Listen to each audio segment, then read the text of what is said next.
কুরআনে সূরা হাদিদ উৎস 59 আছে ওয়া আনজালনাল হাদিদা ফীহি বাসুন শাদীদ ওয়া মানাফিউ লিন্নাস।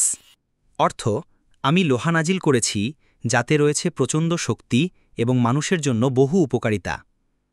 এই আয়াতের ব্যাখ্যায় বিজ্ঞান ও তাফসিরের দৃষ্টিভঙ্গি। ১. আক্ষরিক অর্থে নাজিল করা। কিছু মুফাসসিরের মতে নাজিল করা শব্দটি এখানে আক্ষরিক অর্থে ব্যবহৃত হতে পারে, যা মহাবিশ্বে লোহার উৎপত্তির সাথে সম্পর্কিত। বিজ্ঞান অনুসারে পৃথিবীর লোহা স্টেলার নিউক্লিওসিনথেসিস বা তারা সংক্রান্ত সংযোজন প্রক্রিয়ায় তৈরি হয়, অর্থাৎ লোহার পরমাণু সুপারনোভা বিস্ফোরণে তৈরি হয়ে মহাশূন্য থেকে পৃথিবীতে পতিত হয়েছে।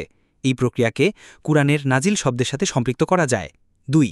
প্রতীকী অর্থে নাজিল করা। অন্য ব্যাখ্যায় নাজিল করা অর্থ লোহার ব্যবহার শিখিয়ে দেওয়া বা এটিকে মানুষের জন্য উপযোগী করে দেওয়া, যেমন হজরত দাউদ আলাইহিসসাল্লামকে আল্লাহ লোহা ব্যবহারের জ্ঞান দিয়েছিলেন। সূরা সাবা 34:10-11। এখানে নাজিল বলতে জ্ঞান বা প্রযুক্তির অবতরণ বোঝানো হতে পারে। ৩. বৈজ্ঞানিক সত্যর সাথে মিল।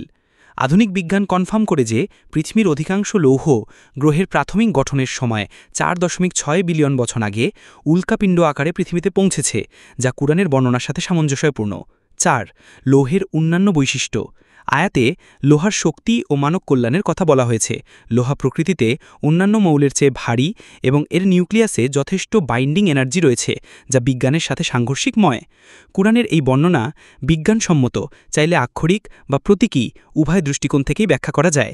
এটি কুরআনের একটি অলৌকিক ইঙ্গিত বা বিজ্ঞান পূর্বযুগে এত সুনির্দিষ্ট তথ্যের উপস্থিতি হিসেবেও বিবেচিত হয়।